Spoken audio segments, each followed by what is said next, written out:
¿Cómo están? Bienvenidos a la última edición de Agenda Económica PM de esta semana, que está marcada por el primer dato de IPC del año. Y es que esta mañana el Instituto Nacional de Estadística dio a conocer que en enero el IPC fue de 0,4%.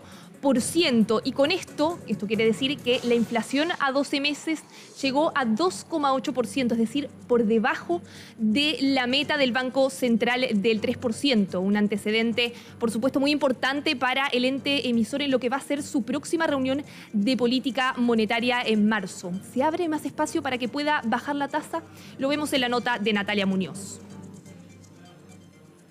Por primera vez en casi 5 años, la inflación anual logró bajar la barrera infranqueable del 3%. Comienza este 2026 con un buen pie en materia económica, con el incremento de 0,4% del índice de precios al consumidor del primer mes del año, lo que ubicó en 2,8% la inflación a 12 meses. ¿Qué significa tener una inflación tan baja como esa? Significa que los salarios rinden más. A su vez, una inflación tan controlada, bajo la meta del 3%, habilita crecimiento futuro, porque significa que tenemos una economía ordenada, una macroeconomía ordenada que nos permite crecer más. Es que desde la crisis sanitaria, producto del retiro de fondos previsionales y la emergencia, la inflación subió de forma sostenida. En agosto del 2022 tocó su máximo punto, 14,1%. Luego comenzó a bajar gracias a los incrementos de la tasa de política monetaria del Banco Central.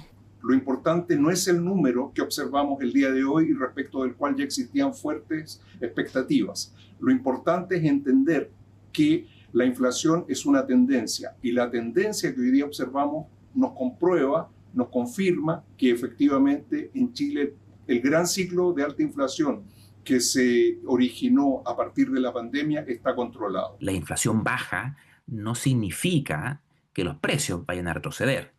De hecho, la inflación establece básicamente una velocidad de crecimiento para los precios, pero lo que estamos viviendo ahora es que los precios siguen creciendo. De hecho, una inflación de 2,8% significa que en 12 meses los precios siguen aumentando, pero a una tasa bastante menor de lo que habíamos visto en meses previos. Motivo por el cual no volveremos a ver los precios que tenían productos y servicios previo a la pandemia. Ahora el costo de la vida continúa aumentando, pero una tasa de crecimiento más saludable, no superior al 3%. Efectivamente, en la última parte fue bastante difícil volver al 3%, sobre todo pensando en el año pasado, donde las expectativas ya estaban empezando a anclarse. Sin embargo, tuvimos varios shocks bastante específicos, recordando, por ejemplo, todo lo que sucedió con tarifas eléctricas, que efectivamente dificultó la convergencia mucho más tiempo del que se anticipaba.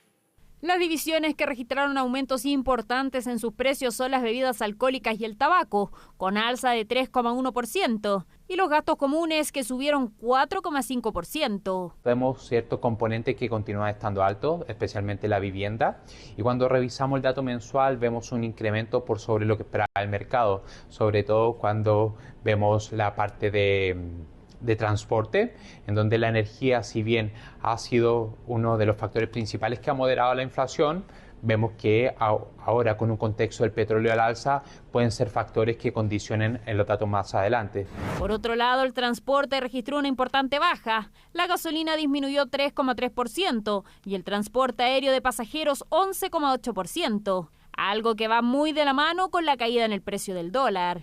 La caída del tipo de cambio y de las bencinas va a ser una importante fuerza bajista para la inflación, particularmente durante el primer semestre del año.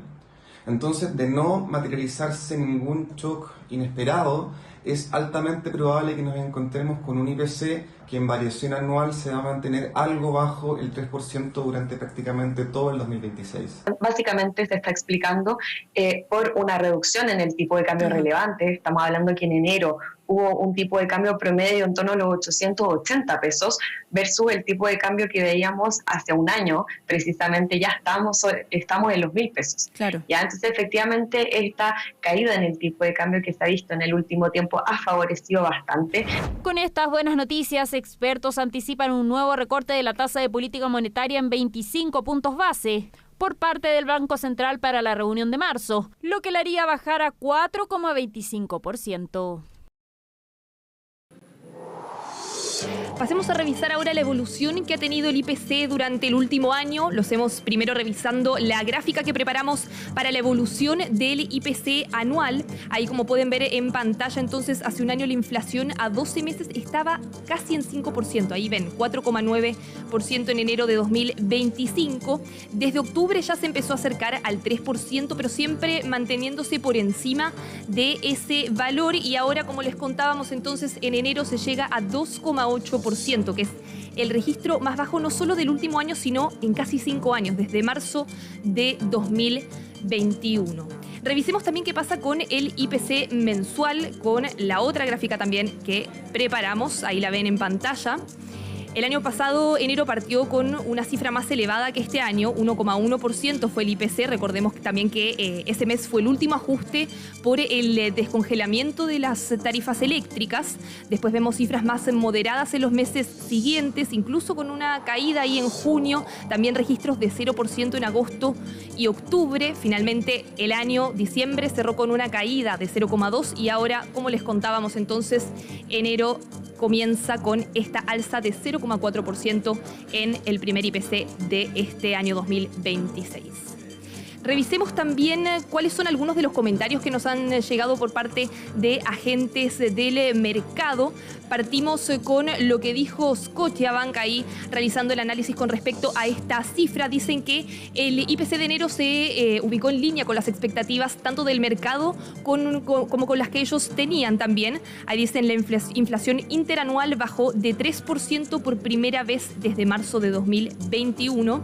De mantenerse la fortaleza del peso, el traspaso cambiario debería verse con más fuerza dentro de los próximos 12 meses, sesgando a la baja las proyecciones del mercado y del Banco Central en al menos medio punto porcentual. En Scotia mantenemos nuestra proyección de inflación de 2,5% para diciembre de 2026, por debajo de lo que espera el Banco Central, que recordemos que es 3,2%. Eso es lo que comentaba entonces Scotiabank. Revisemos también parte de lo que analizó Copeuch.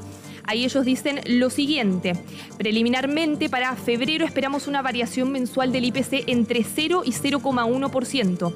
El dato de hoy no debería constituir una sorpresa a nivel agregado para el Banco Central. Sin embargo, el elevado registro del IPC sin volátiles del mes, ahí puntualizar que este fue 0,7%, podría incomodar en un contexto de aún elevada incertidumbre, tanto interna como externa. De esta manera, el IPC de febrero será importante para la decisión de política del mes de marzo. Bueno, y cambiamos de tema ahora porque esta semana conocimos otro dato del INE, el índice de remuneraciones reales, es decir, ajustados por inflación, que en diciembre registró un alza de 0,2%. Y con esto quiere decir que la totalidad del año 2025 cerró con los salarios reales con un incremento de 2,4%. El ministro de Hacienda, Nicolás Grau, comentó esta cifra. Entre diciembre del 2025 y diciembre del 2024, los salarios crecieron un 2,4% en términos reales, es decir, un 2,4% por sobre los salarios, por sobre la inflación. Con esto completamos 34 meses seguidos de crecimiento de los salarios reales, de más capacidad de compra de bienes y servicios por parte de las familias chilenas. Esta buena noticia se suma, por supuesto, a las cifras que tuvimos de desempleo hace algunos días, en que bajó el desempleo de un 8,4% a un 8%, con una baja que es especialmente marcada en el caso de las mujeres.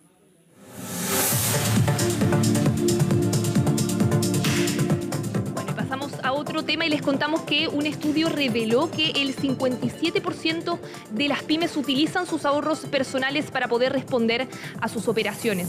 Veamos la siguiente entrevista que realizó Francisca Bamondes para poder seguir profundizando en este tema.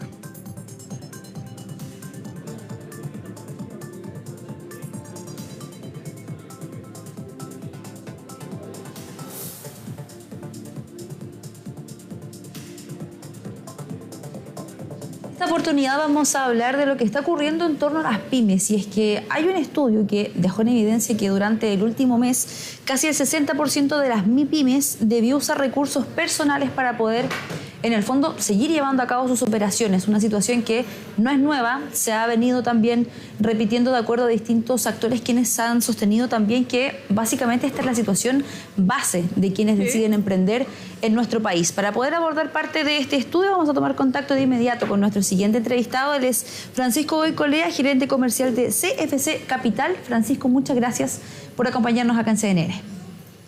De nada, Francisca.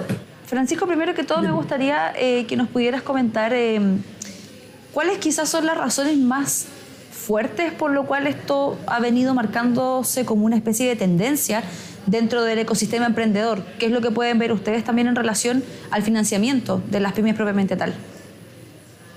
Mira, a ver, lamentablemente todos sabemos que la parte económica, sobre todo el último trimestre, yo diría, del año y durante el año, ha venido deteriorándose y la verdad es que la actividad económica ha estado baja.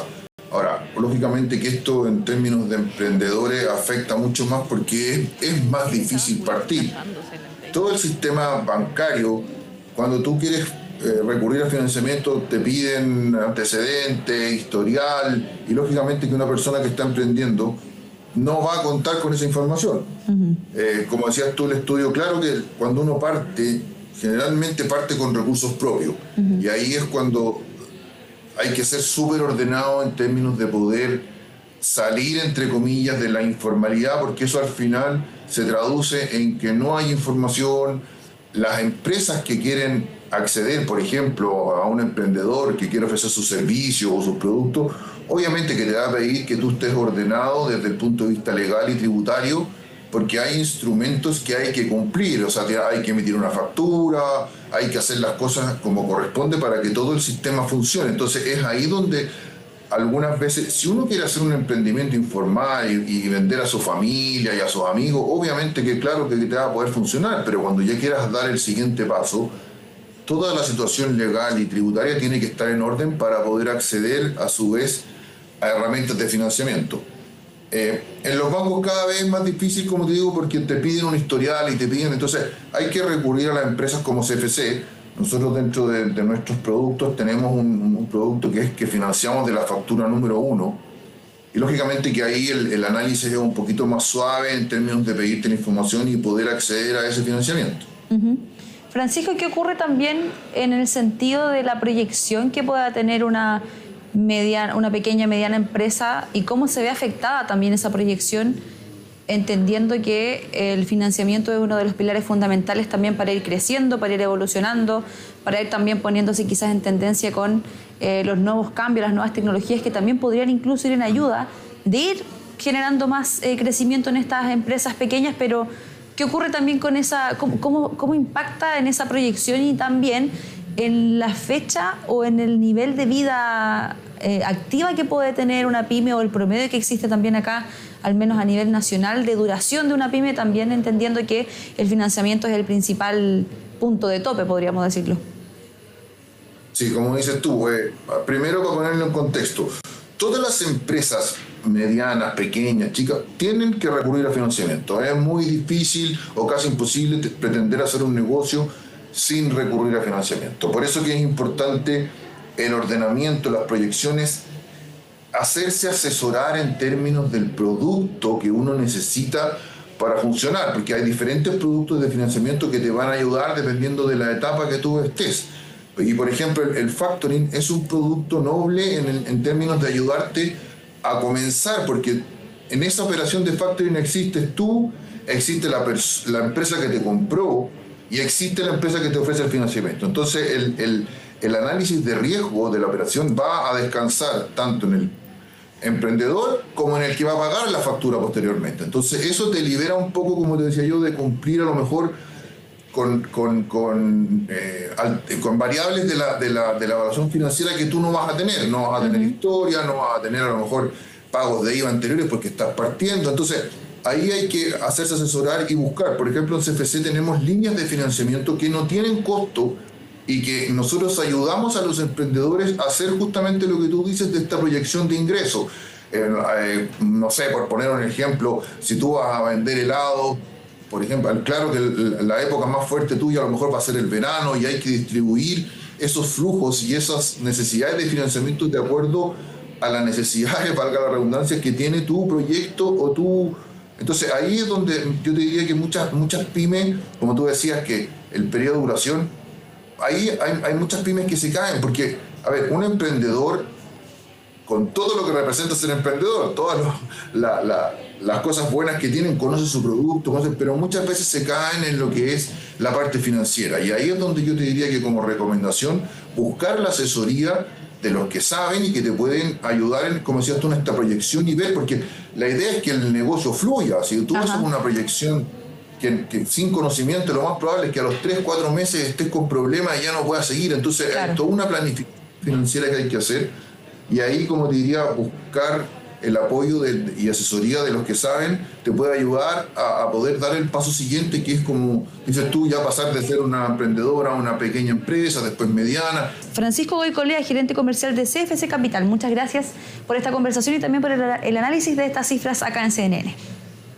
Francisca, no, gracias a ti por la invitación y lo que se le ofrezca.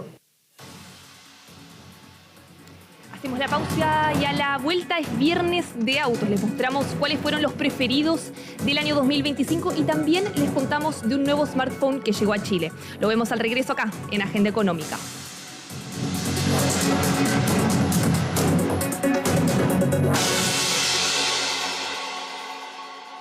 Ya estamos de vuelta en Agenda Económica PM y como todos los viernes hablamos de auto. También los dejamos invitados a que esta noche a las 11 sintonicen las pantallas de CNN Chile para también ver un nuevo episodio de Agenda Motor. Pero ahora les traemos un resumen de lo que fue el año 2025. ¿Cuáles fueron los preferidos de los chilenos en el año que acaba de terminar? Christine François nos cuenta sobre esos modelos y también nos trae las perspectivas que se tienen para el año 2026. ¿Quieres comprarte un auto pero no sabes cuál? Lo mejor es ver cuáles son los favoritos de los chilenos. Por eso te traemos el ranking de los vehículos de pasajero más comprados el 2025. Partimos el conteo en la cuarta posición con Chevrolet Sail. Este sedán renovado cuenta con un diseño más anguloso y moderno. Además, subió la apuesta técnica con un bloque de 1.5 litros que entrega 98 caballos de fuerza y 142 Nm de torque. Pero su verdadera ventaja competitiva está en lo que no se ve a simple vista. Chevrolet Sail, cuando se lanzó, vino con 6 airbags y los frenos de disco en las 4 ruedas, lo que era una diferencia versus la competencia. Si te fijas, tiene una maleta de 475 litros, lo que lo hace una ventaja competitiva versus los demás. Y adicionalmente la tecnología siempre incorporando Apple CarPlay y Android Auto, que hace que la conducción tenga un confort increíble. Y pasamos al Grand i10 de Hyundai. Con este modelo nos demuestran que ser compacto no es excusa para no ser vanguardista. Un City Car que se mueve con agilidad gracias a su motor de 1.2 litros y 82 caballos. Este modelo se destaca por su radio de giro reducido, ideal para maniobras en espacios estrechos. Su interior incluye una pantalla táctil de 9 pulgadas y un compromiso con la seguridad que antes solo veíamos en categorías superiores. Es un auto compacto, es muy cómodo de manejar, es muy eficiente y sobre todo es un auto muy seguro. Un auto que hoy día viene obviamente con una ABS, un motor de calidad ya sorprendente hoy en día en la industria, pero además viene con 6 airbags. Nosotros es algo que es una tendencia que nosotros empezamos a aplicar ya en el 2021 con la llegada del Elantra en ese entonces, y ahí ya partimos un proyecto de que toda nuestra gama tiene que ser súper segura. Llegamos a la medalla de plata con el Kia Soluto, con una arquitectura de 4,3 metros de largo y un motor de 1.4 MPI. Este auto es la opción racional para familias jóvenes y para profesionales de la movilidad. Su éxito radica en una mezcla entre funcionalidad y habitabilidad, apoyada por una dirección asistida eléctricamente que entrega una conducción liviana. Próximamente vamos a incorporar la transmisión automática, que viene a cubrir esa parte del segmento del sedán compacto que hoy día pocos vehículos ofrecen, no solamente con este auto, sino en general con el mercado. Y lo que va a permitir es poder cubrir esa demanda de todos los clientes que andan buscando una mayor comodidad al manejar con las transmisiones automáticas. En solo media hora, 2 personas han venido a preguntar por este modelo y es por eso que el Suzuki Baleno se queda con el primer lugar en esta categoría. Con un motor de 1.5 de 103 caballos, el Suzuki Baleno logró la ecuación perfecta entre espacio y consumo.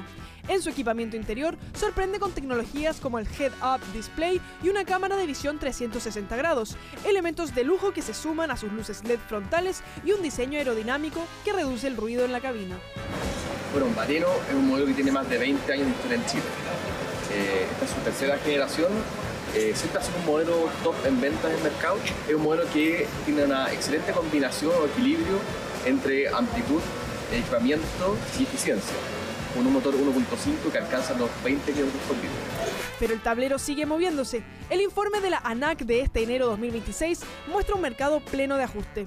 Las ventas de autos nuevos cayeron un 2,1% frente al año anterior, lo que se explica por nuevas exigencias en emisiones y seguridad. Los cambios de norma eran programados, son graduales, son informados y suelen producir estas alteraciones en el mercado durante breves periodos de tiempo y por lo tanto no alteran las predicciones de este año que ha hecho Forecast Consultores, que estarían en torno a las 320.000 unidades nuevas a ser comercializadas en 2026.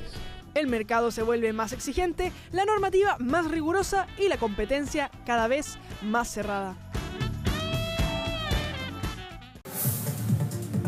Ya saben, entonces hoy a las 11 de la noche por CNN Chile pueden ver la nueva edición de Agenda Motor. Y como todos los viernes también hablamos de tecnología y esta semana les traemos y vamos a hablar sobre un nuevo smartphone que llega a Chile. Se trata de el Magic 8 Lite de la marca Honor, un celular que fue muy reconocido por la resistencia que tiene a altas temperaturas, también al agua, a caídas de alturas de hasta 6 metros. De hecho, incluso ganó un Guinness World Record por la caída más alta para un celular. Veamos qué novedades trae entonces este smartphone.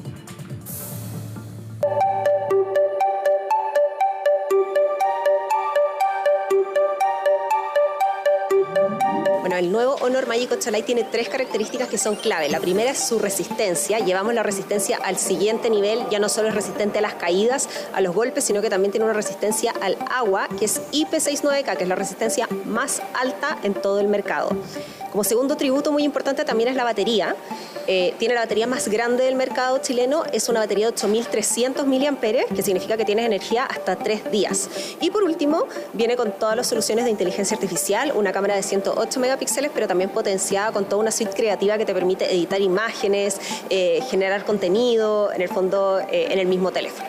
¿A qué pruebas han sometido este nuevo celular también? Bueno, este teléfono nos hemos enfocado obviamente en caídas, en golpes y también todo lo que tenga que ver con agua a presión y también temperatura. Ya lo hemos sometido a pruebas de temperatura con agua hirviendo, por ejemplo, idealmente hasta 80 grados, lo hemos llevado un poquitito más al límite y en Dubái el año pasado lo llevaron aún más al límite y ganó el récord Guinness al teléfono que soportó la mayor caída, que fueron más de 6 metros de altura. ¿Qué otras características también destacarías de este celular y en qué se diferencia de otros modelos anteriores?